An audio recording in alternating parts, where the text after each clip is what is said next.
Hey everyone, welcome back to costumeco. In today's video, we're diving into the costumes from the recent HBO series Dune Prophecy. Now, as of this recording, I've watched the first 4 episodes. The show takes place in the same universe as Denis Villeneuve's Dune films, with costumes designed by Jacqueline West and Bob Morgan for Dune Part 1 and Jacqueline West for Dune Part 2. So if you're interested, you can check out my reviews of both films on this channel, along with my review and analysis of David Lynch's Dune. Before we get started, a quick heads up. There will be some mild spoilers up to episode 4, which is where I'm at in the series as of this recording. Also, a big shout out to my patrons for their incredible support. Thank you. Now with that out of the way, let's get to the analysis.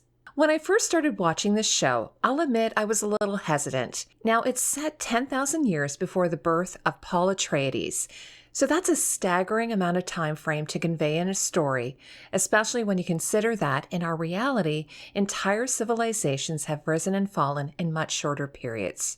Now, I'm not sure the show fully captures the enormity of that time span, but if you're willing to set that aside, there's a pretty compelling story here.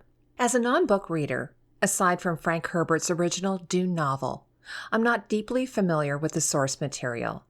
My observations are based on the show itself and any callbacks to the movies, so keep that in mind as we go along. Showrunner Alison Schapker said in a behind-the-scenes vignette, "It's art to figure out how to take us to a new world and at the same time not feel like people are in costumes." While researching the costumes, I was struck by the sheer number of characters, many of whom appear across 2 timelines and on multiple planets. It's a lot to take in. In fact, there are so many characters crammed into just 4 episodes that it can be hard to keep track. We talked about some of these challenges in our recent live stream, so be sure to check that out if you're interested.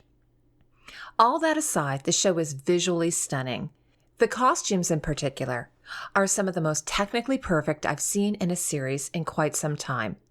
They're absolutely breathtaking. Bojana Nikitovic credited her incredible team, saying, "Without the fantastic team that I've had on this project, nothing would be possible." The level of craftsmanship in these costumes easily rivals that of Andor or Foundation, both excellent shows if you haven't seen them. Nikitovic shared that her process began with gathering references, creating numerous mood boards, and then transitioning to producing drawings. She added that it's a completely new universe that we are making, so we had to create everything. Now let's dive deeper into the costumes. I've added chapters to this video, so feel free to skip ahead to the sections that interest you the most. House Corrino.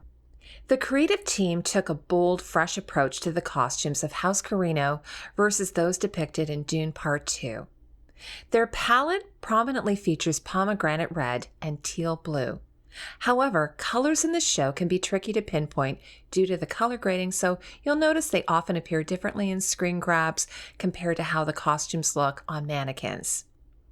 Now, when I first saw the Emperor's military-style uniform, I couldn't help but think it resembled the uniforms of House Atreides, both in Villeneuve's films and the Lynch adaptation. That said, I actually prefer the Corrino version.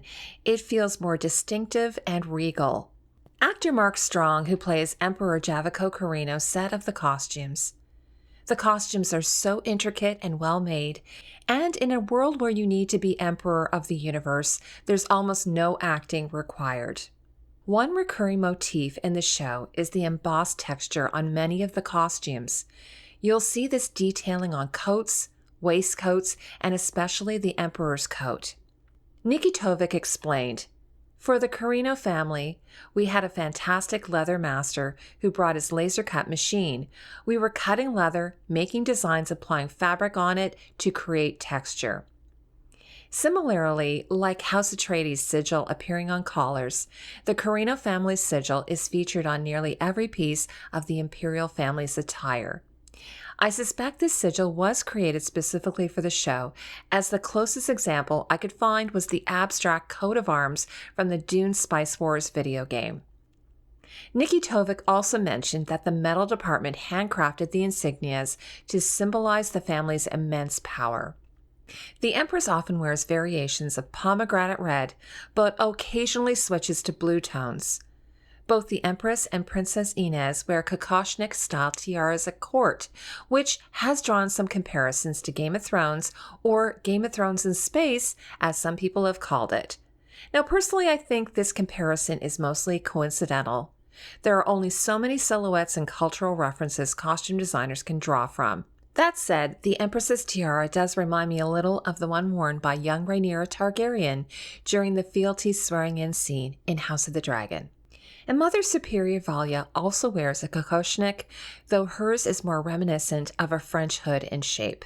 Another striking look is the berry red dress and headpiece worn by Princess Inez during her betrothal to young Pruitt Richese.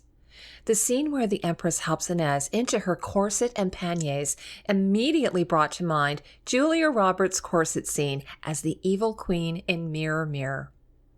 Sarah Sophie Busnina, who plays Princess Inez, described wearing the engagement ensemble. I remember when I put it on, it kind of felt like being in a prison. I should also point out the headdress worn by Inez in this scene, which was teased early in the promotional materials for the film. It's undoubtedly a callback to Jessica's veil and gold headdress from Dune Part 1, tying the visual language of the two shows together beautifully. House Richese. The name of this house perfectly reflects its identity. Their wealth is on full display, often even outshining the royal house. If I had to describe them, I'd say that they're new money of the Dune universe, but their style feels the most couture of all the houses. When I first saw the Duke, I was immediately reminded of the Hunger Games, specifically that 18th century inspired opulence that mixes decadence with theatricality. For the women's costumes, their gowns incorporate many couture techniques that wouldn't look out of place in an Alexander McQueen collection. In my Dune Part 2 video analysis, I mentioned how couture influences can be seen throughout the film's costume design, and this house is a perfect example of that. Desmond Hart. Desmond spends the first 4 episodes wearing a single military-style costume. Since he's just arrived from Arrakis, it's appropriately the color of sand. From the trailers, we know he eventually gets a wardrobe change, but my one hope for him, as a guest of House Corrino, is that they'd at least wash his undergarments between wears. House Atreides. As the sword master of House Corrino, Kieran wears the formal uniform of the house, complete with their sigil. For less formal occasions, such as training, his attire reflects the house colors in teal blue. However, when he's away from the palace, like Princess Inez, his clothing becomes more civilian-like and neutral. These simpler costumes wouldn't look out of place in any standard sci-fi show. Since this is supposed to represent our distant future, it's hard to say how effectively that concept is captured. Now, beyond Kieran, we only get a brief glimpse of House Atreides and a flashback to Kaladin. Unfortunately, the scene, which is a bull hunt, features more casual practical attire, so it doesn't provide much insight into their overall wardrobe. If you are enjoying this content, please take a moment to like this video so that I will know that this is the kind of content that you would like to see more of. House Harkonnen. The Harkonnen costumes are some of my favorites in the show. In a flashback scene on Lankiaville, we meet Valia's family at what might be one of the most dysfunctional Thanksgiving dinners in TV history. Their outfits have a touch of Game of Thrones about them, with the family dressed in a blue-gray palette reminiscent of House Stark in the north. The costumes are layered with woolen knits trimmed with what I assume is whale fur, fitting given the abundance of whales on their planet. Now, Valia's uncle, Yevgeny, played by Game of Thrones actor Mark Addy, who portrayed Robert Baratheon, wears an incredible layered costume rich in texture. It has a Renaissance vibe that makes it stand out. For the outdoor scenes, the family dons padded, fur-trimmed hooded coats in somber colors that mirror the bleakness of their environment. These costumes reminded me of the wildlings north of the Wall or Sansa Stark in Winterfell from Game of Thrones. In another flashback, young Tula travels to Caladan to complete her mission. I love her outfit, which continues the blue-gray palette. It's both practical for the location and incredibly flattering on the young actress. The pleated blouse she wears underneath is a particular standout for me, and it's worth noting that the design team incorporated pleated fabrics throughout the show. Finally, my two favorite costumes are those worn by Harrow and Yevgeny Harkonnen in the present day. Their black, blistered-looking costumes appear to be made from an exquisitely embossed leather that gives them a unique texture. Again, there's a strong Renaissance influence here. Harrow in particular is an absolute dandy, and I love every detail of his look. On a side note, I have to commend the writers for coming up with some truly out there names for the characters in this show. The Sisterhood. Dune Prophecy executive producer and writer Jordan Goldberg described the Sisterhood gowns as the most challenging and most important costume in the show. Now, while I didn't mind the Acolyte or Reverend Mother costumes, I have to admit that fantasy in recent years has saturated us with magical, witchy collectives, whether it's The Witcher, The Wheel of Time, The Acolyte, or even Shadow and Bone to some extent. So creating a fresh look for an all-female academy that hasn't been done before is no small feat. On top of that, designing a silhouette that flatters most body types is tricky. It's kind of like trying to find bridesmaids' dresses everyone looks good in. In the present timeline, the Acolyte's habits are in shades of gray, while in the flashbacks they appear to be wearing black. This may symbolize a shift that occurred as Valia rose to power. The dresses themselves are relatively simple, but the debossed detail on the bodices add an intricate touch.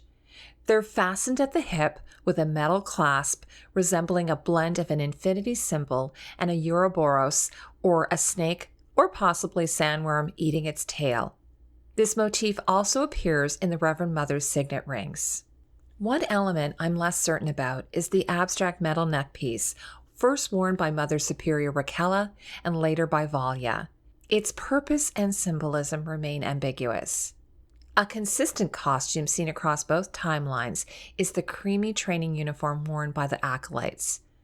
Nikitovic said of these outfits, "I always wanted overalls and trousers."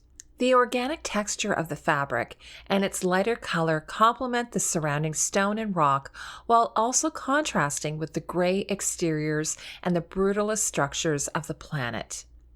The Truthsayers wear costumes that most closely resemble what will eventually evolve into the Bene Gesserit style in the Dune films.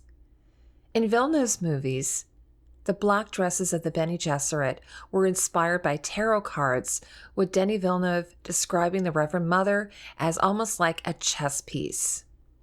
Goldberg added, "When you're dealing with Truthsayers, it's the iconic version of what the Bene Gesserit looks like. The most important thing is the veils. You want them to feel like a presence." The Truthsayers' costumes consist of a solid black gown and tall hats, with their defining feature being their veils. These veils, resembling wrought iron windows, appear to be created using a laser cut technique. They also wear matching gloves, which are prominently featured in close-up shots as they sign to one another. Now, Valia's Mother Superior costume is the most elaborate of all the Sisterhood outfits. Goldberg described it as her batsuit when she arrives on Salusa Secundus. Her gown features a lustrous, oversized hooded cloak decorated with embossed appliques, a design element carried over from the 1984 film and Dune Part 1. Actor Emily Watson, who played Valia, said of her costume, "The costumes on this felt very wearable, quite elegant. I look in the mirror and I scare myself." Let me know in the comments what your favorite costume in the show is. I will leave a pinned comment to my Dune playlist if you would like to check out my other videos. A huge thank you to my patrons for making this video possible, and to all of you for spending time with me. I'll see you in the next video.